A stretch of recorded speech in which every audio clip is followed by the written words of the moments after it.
오늘 여호수아 3장 말씀을 통해서 말씀을 깨닫는 지혜와 응답받는 기도의 은총이 우리가 넘치게 될 줄로 믿습니다.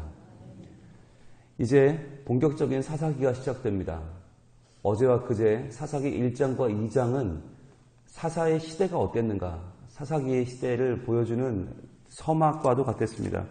1장에서는 여호수아가 죽었다. 그래서 이제부터는 한 지도자가 영구하게 세워지는 것이 아니라 하나님은 지파를 통해서 각 지파가 맡은 전쟁을 치르게 하십니다.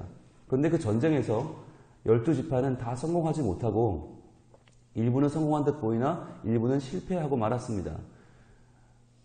하나님이 허락하신 분배해 주신 땅에서 가나안인들을 다 쫓아내지 않고 일부는 그들에게 져서 할 수 없이 내버려 뒀고 일부는 죽이기 아까워서 그들을 노예로 삼았습니다.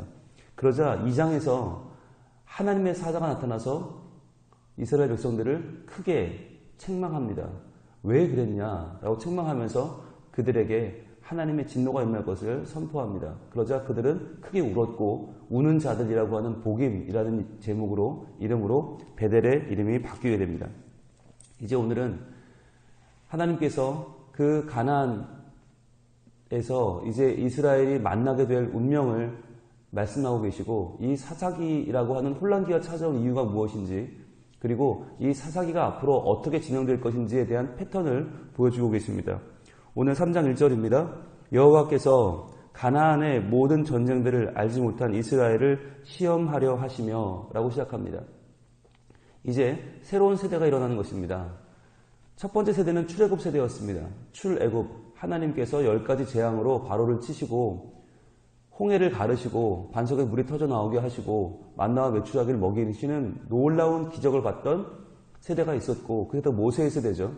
그 다음에 그 세대가 다 광야에서 죽고 여호수아의 세대가 일어납니다. 그들이 하나님의 은혜로 요단강이 갈라지고 여리고성이 무너지는 것을 발견하고 그때부터 아이성과 많은 전쟁을 통해서 가나안 땅에 입성하고 하나님께서 그 모든 전쟁을 승리하게 하시는 것을 경험한 세대였죠. 그런데 이제 제3의 세대가 일어나는 것입니다. 제3의 세대는 그 여호수아의 전쟁조차도 알지 못하는 세대, 즉 하나님께서 어떻게 이 가나안 땅을 우리에게 주셨는지 알지 못하는 세대, 이미 가나안에 들어와서 태어났거나 이미 들어와서 가나안과 함께 거주하며 살아가는, 이제 그들이나 우리나 별 차이 없이 어차피 세상이 다 그렇지 뭐라고 살아가는, 때로는 아니라고 때로는 나태한 사람들, 제3세대를 말하는 것입니다.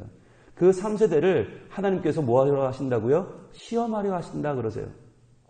우리는 성경에서 하나님이 우리를 시험하시는 것에 대해서 우리는 굉장히 거부감이 있습니다. 아니 하나님 왜 우리를 시험하실까? 그냥 믿으시면 되지. 그냥 복만 주시면 되지. 하나님 왜 그러실까? 또 이 시험에 우리가 대부분 성공해요? 실패해요? 대부분 실패해요. 하나님 아시잖아요. 우리가 약한 걸 아시고 시험 통과 못하는 거 아시는데 하나님 왜 우리를 시험하실까요? 우리는 굉장히 하나님에 대해서, 시험하시는 하나님에 대해서 굉장히 우리는 거부감이 많이 가지고 있는데 과연 그런 것일까라고 하는 거예요. 여러분, 시험하실 때 사랑하는 겁니다. 시험하실 때 믿어주는 겁니다. 우리는 하나님이 조종하는 꼭두각시가 아닙니다. 우리는 하나님이 다 잘 되게 해주시면 그냥 따라가는 사람들이 아니라 하나님은 우리를 하나님의 형상으로 지으셨다고 그랬어요. 하나님의 형상은 자율적인 자기를 통제하는 인격체예요. 하나님은 경배를 받으셔도 우리가 자원하는 마음으로 경배하길 원하시고 사랑해도 자원하는 마음으로 사랑하길 원하시는 거예요. 그래서 시험하시는 거예요. 그러니까 하나님이 우리를 시험하실 때 우린 도리어 하나님이 나한테 기대를 가지고 계시는구나. 그렇잖아요. 어느 부모가 자녀가 정해진 효도를 하기를 바라는 부모가 어디 있겠습니까? 자녀들이 의무감으로 하는 효도? 그거 필요 없잖아요. 아무것도 아닌 거 하나라도 자기의 마음을 다해 드리는 그 효도를 부모는 진심으로 원하지 않겠습니까? 하나님도 마찬가지라는 거죠. 하나님도 이러한 척박한 환경에서도 이스라엘 백성이 어떻게 하나님을 사랑하고 섬기는지를 시험하려고 하시는 거예요. 3절 봅니다. 2절과 3절입니다. 이스라엘 자손의 세대 중에 아직 전쟁을 알지 못하는 자들에게 이것을 가르쳐 알게 하려 하사 남겨두신 이방 민족들은, 가르쳐 알게 하는 게 하나님의 목적이에요. 그냥 시험으로 끝나는 게 아니라 시험하셔서 가르쳐서 알게 하는 것. 무엇을? 이 민족들을 왜 남겨놓았는지를, 이 민족들을 이제 우리가 어떻게 상대해야 되는지를 하나님 알려주길 원하시는 거죠. 그런 민족들은 3절입니다. 블레셋의 5 군주들과 모든 가나안 족속과 시돈 족속과 바알, 헤르몬 산에서부터 하맛 입구까지 레바논 선에 거주하는 휘 족속이라. 자, 이들은 누구냐?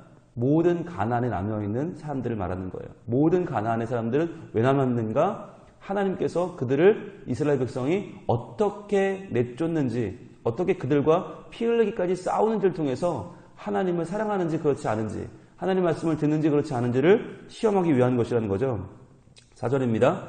남겨두신 이 이방 민족들로 이스라엘을 시험하사 여호와께서, 자, 노란색 드시고요.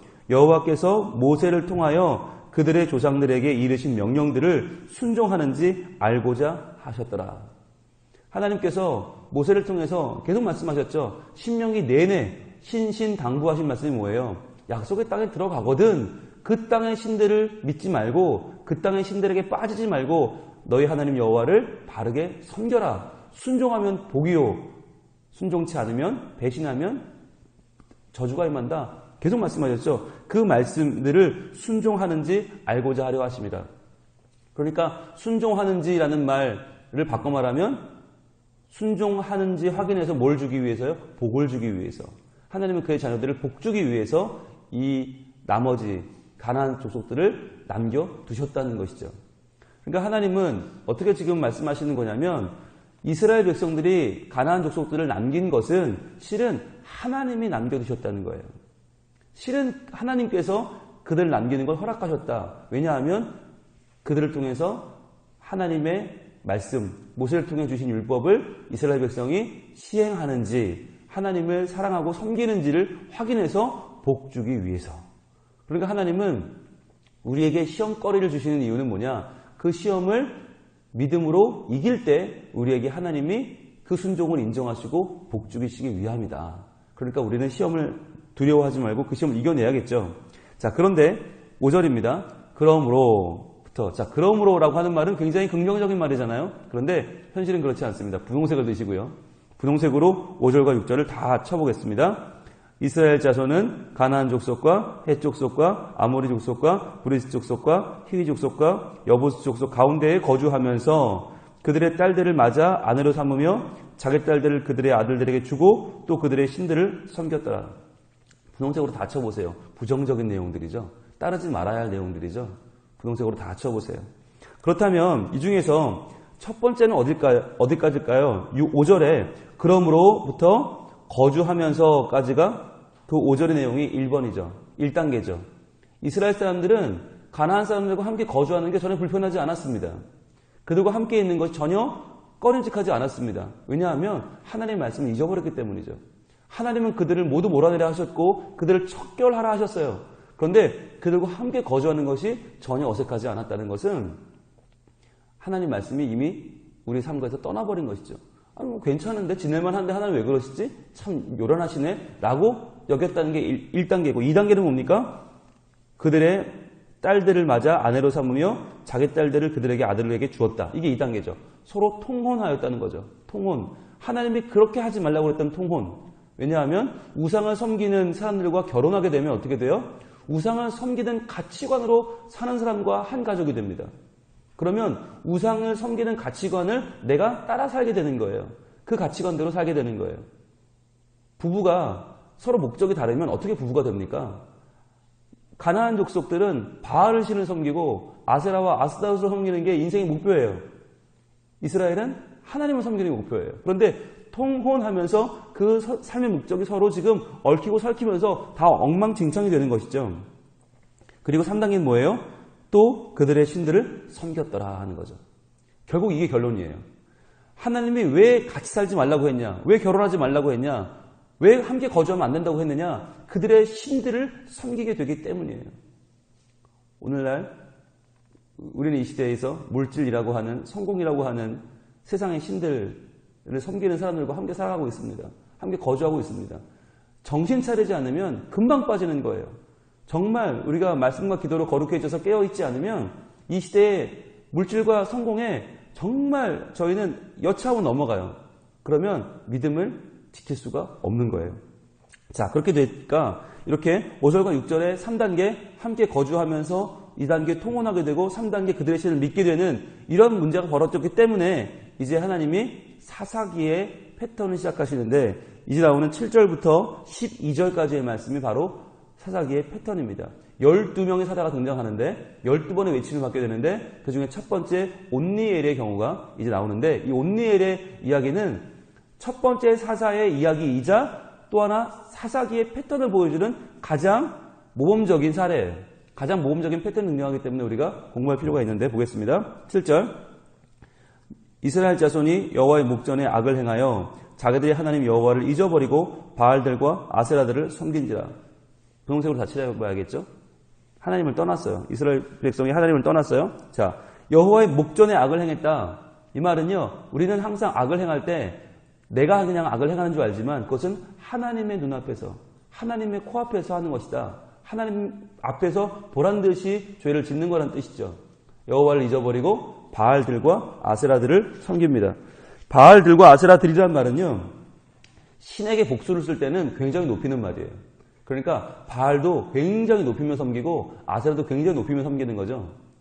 신들의 이름을 나중에 정리하겠지만 이 당시 가나안과 메소포타미아 지방의 가장 큰 왕, 가장 대단한 신의 이름은 엘입니다. 엘. 근데 그 엘의 아내가 아세라예요. 엘과 아세라가 결혼해서 70명의 아들을 낳는데 그 70명의 아들 가운데 가장 강한 아들이 바알입니다. 그래서 바알이 모든 형제들을 누르고 가장 강한 신으로 건재하게 군림하게 되는데 그 바알의 아내가 아스타롯이에요. 그런데 바알의 어머니인 아세라와 바알의 아내인 아스타롯이 섞여서 혼재되어 나와요. 그러니까 굉장히 말도 안 되는 신화죠. 무슨 신화에 시어머니와 며느리가 서로 계속 자리를 바꿔가면서 살아요. 그러니까 참 음탕하기도 하고 정말 사람들의 인간보다 못한 수준의 신들의 이야기가 이 가나안 신화입니다. 시간이 되면 한번 나중에 자세히 볼 텐데요. 그러니까 바알과 아세라를 높여서 바알들과 아세라들을 섬기는 그들에게 여호와께서, 자, 7절이 1단계예요. 1단계는 뭐냐면 여호와 앞에서 이스라엘 백성이 범죄하는 거. 그럼 2단계가 8절인데 2단계는 뭐냐? 하나님이 외적을 들으셔서 그들을 공격하게 하십니다. 그들에게 고난이 찾아옵니다. 8절 봅니다. 여호와께서 이스라엘에게 진노하사 그들을 메소보다미아 왕 구산 리다사임의 손에 파셨으므로 이스라엘 자손이 구산 리다사임을 8년 동안 섬겼더니, 자, 구산 리사다임이라는 말이 뭐냐면 구산은 이름이고요. 리사다임은 이중으로 악한이라는 뜻이에요. 두 배로 악한, 이중으로 악한. 그러니까 구산 리사다임은 이중으로 악한 구산이에요. 근데 태어날 때부터 이런 이름은 아니었겠죠. 아마 이스라엘이 붙인 별명이 아닐까 싶어요. 8년 동안 그 밑에서 있는 고생 없는 고생을 하다 보니까 그들이 도저히 구산 이 왕은 이중으로 악해, 두 배로 악해. 그래서 구산 리사다임. 그런데 이스라엘이 범죄했을 때 하나님은 구산 리다사임, 두 배로 악한 구산으로 그들을 압제하게 하시는데 8절, 9절, 10절, 11절, 8절, 9절, 10절 이 짧은 세 절 가운데 구산 리다사임이 4번이나 나와요. 4번 볼게요. 8절에 2번 나오죠. 10절에 여호와의 영이 그에게 임하셨으므로 그가 이스라엘의 사사가 되어 나가 싸울 때에 여호와께서 메소보다미아 왕 구산 리사다임을 그의 손에 넘겨주심에 온니엘의 손이 구산 리사다임을 이기니라. 하나님께서 말씀하신 명령을 잊어버리고 이스라엘 백성이 하나님을 등졌을 때 하나님은 두 배로 악한 구산을 통해서 두 배로 악한 구산의 힘으로 그들 누르셨고 하나님은 도와주셔서 두 배로 악한 구산의 손에서 그를 건지셨다. 두 배로 악한 구산에게서 그들을 이기게 하셨다. 4번이나 반복되는 이것은 뭘 강조하는 거냐면 이스라엘 백성이 하나님을 떠났을 때 그들은 두 배로 악한 왕에게 침탈을 당하고 어려움을 당한다. 그러나 하나님은 그들을 사랑하셔서 두 배로 악한 그 환경에서 건져주신다라고 하는 하나님의 강조가 담긴 말씀이라고 볼 수 있는 거죠. 자, 8년 동안 섬깁니다. 8년 동안. 여러분 8년이 짧게 느껴지시겠지만 그렇지 않죠. 전쟁을 모르는 그들이, 즉 승승장구하며 평안을 누리던 그들이 8년 동안이나 압제를 당했어요. 얼마나 힘들었을까요? 그래서 역전의 시초는 9절이죠. 이스라엘 자손이 여호와께 부르짖음에. 노란색으로 쫙 붙여보세요. 이스라엘 백성이 여호와께 부르짖었다. 부르짖은 건 뭐 한 거죠? 기도한 거죠. 부르짖었다. 기도한 거죠. 통성 기도한 거죠. 자, 여호와의 이름을 불렀다. 기도한 거고요. 여호와께 부르짖었다. 통성 기도한 거죠. 여호와께서 이스라엘 자손을 위하여 한 구원자를 세워 그들을 구원하게 하시니, 자, 구원자 동그라미 하시고 이게 사사입니다. 사사. 샤파트가 뭐냐? 샤파트는 구원자예요. 구원하는 사람. 그러니까 사사기는 구원기예요.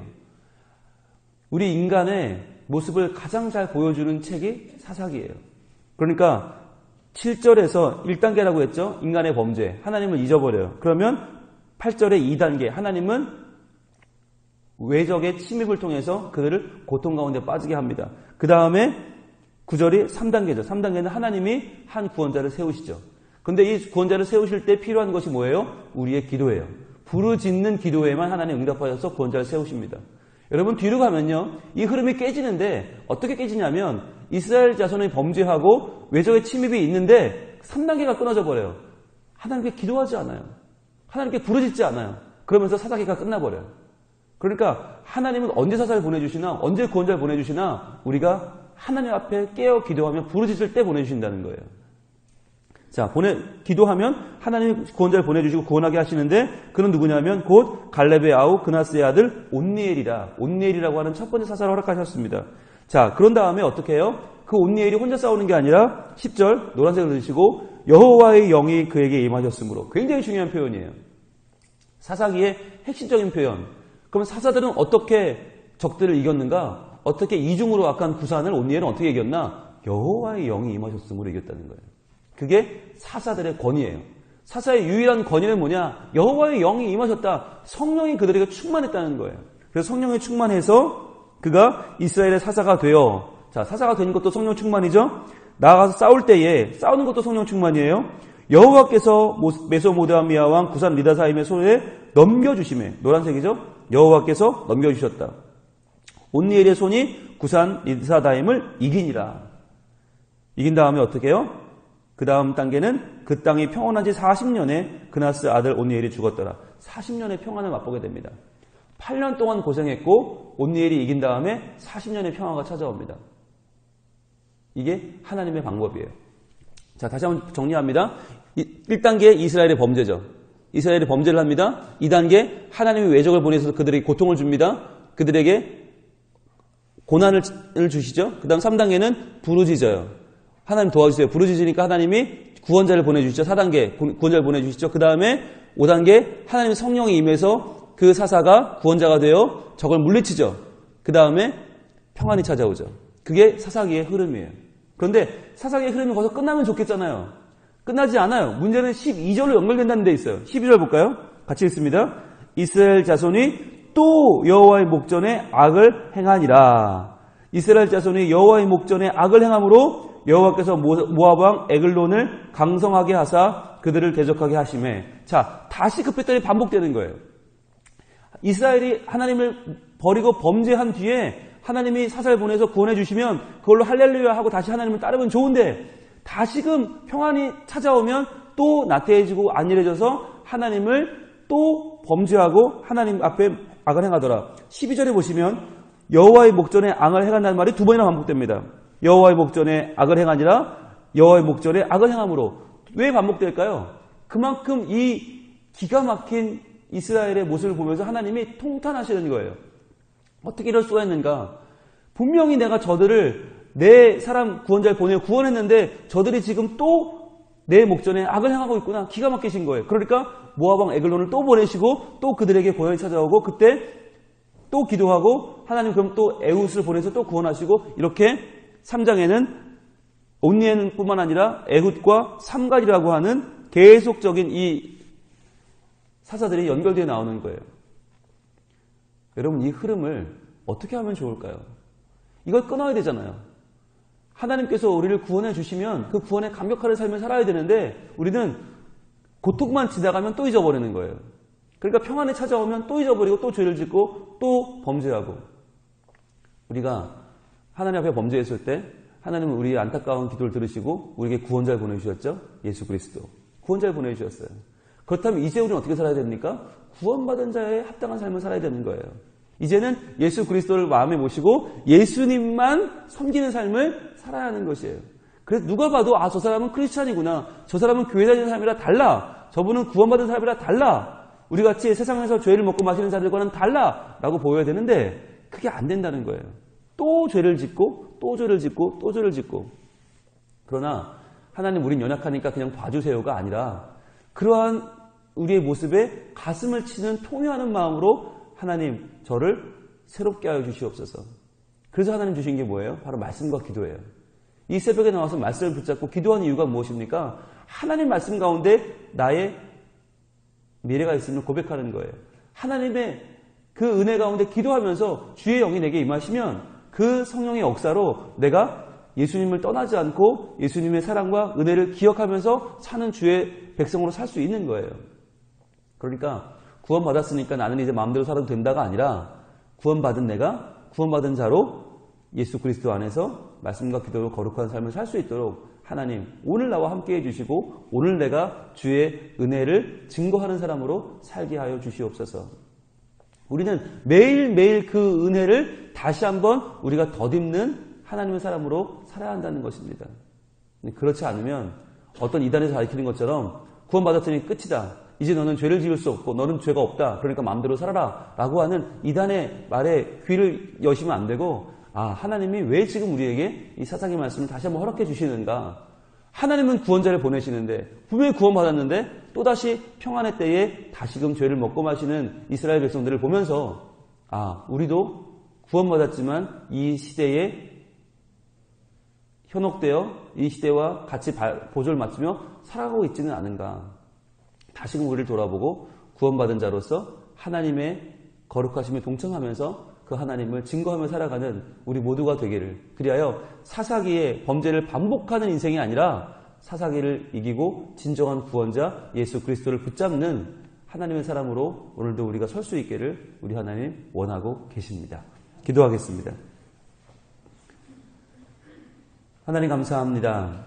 연약한 우리들에게 사사기 말씀을 통하여 우리의 모습을 바라보게 하시고 하나님께서 우리의 연약함을 어떻게 도우시는지 어떻게 우리를 구원하시는지 하나님의 사랑을 우리에게 보여주시는 사랑에 감사합니다. 하나님 오늘도 우리는 이 세상을 살아가면서 하나님 앞에 분명히 구원받은 자요 하나님의 사랑으로 새로운 천국으로 옮겨진 영생을 살아가는 주님의 자녀임을 믿지만 그러나 우리는 여전히 이 세상 가운데 살아가면서 또다시 범죄와 손을 잡고 또다시 게으르고 또다시 나태한 삶을 살고 있습니다. 이런 우리들에게 오늘도 말씀하시는 하나님의 그 말씀에 귀를 기울이게 하시고 그 말씀 붙잡고 기도할 때 우리가 세상과 똑같이 연합하여 살지 않고 하나님의 구원받은 백성으로 구별하여 사는 참된 예배자로 참된 기도자로 오늘 하루를 살게 하여 주시옵소서. 그렇게 될 때에 우리를 통해서 역사하시는 하나님의 사랑과 하나님의 은혜가 우리 교회를 통해서 우리 가정을 통해서 우리 영혼을 통해서 더 많은 사람들에게 보여지고 나타나고 증거되어서 오늘 하루도 우리가 하나님께 영광을 돌리는 하나님의 이름을 위하여 사는 귀한 삶을 살게 될 줄로 믿습니다. 오늘 하루 살아갈 때 믿음으로 살게 하시고 주님 하나님의 사람으로 온전케 되어 이 땅 가운데 예수님의 이름을 증거하는 복된 주의 자녀로 살게 하여 주시옵소서. 예수님 이름으로 기도합니다. 아멘.